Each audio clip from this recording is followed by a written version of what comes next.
السلام علیکم، آپ دیکھ رہے ہیں کے نیوز چینل۔ خبر شامل کرتے ہیں رینالہ خورد سے۔ ہمارے نمائندے عمران خوشی کی رپورٹ کے مطابق اسسٹنٹ کمشنر رینالہ خورد میڈم زہی شاکر کی ہدایت کے مطابق رینالہ خورد ٹاؤن اور دیگر علاقوں میں غیر قانونی بلڈنگ بنانے والوں کے خلاف انفورسمنٹ انسپکٹر راؤ ضیاء الدین کا آپریشن۔ میونسپل کمیٹی کے انسپکٹر راؤ ضیاء الدین کی دبنگ کارروائی غیر قانونی ٹاؤن سہارا سٹی فیز 11 ملکیتی چودھری محمد رفیق فضل وغیرہ رقبہ 3 ایکڑ، ملک عبد الرحمان ول خان محمد رقبہ 3 ایکڑ نت سہارا سٹی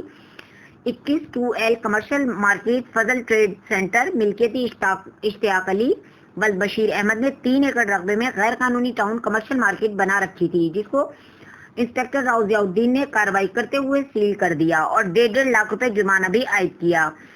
مزید راؤ ضیاء الدین نے میڈیا سے گفتگو کرتے ہوئے کہا کہ قانون سے بالا تر کوئی نہیں اور قانون کے ہاتھ میں لینے والوں سے آہنی ہاتھوں سے نمٹا جائے گا۔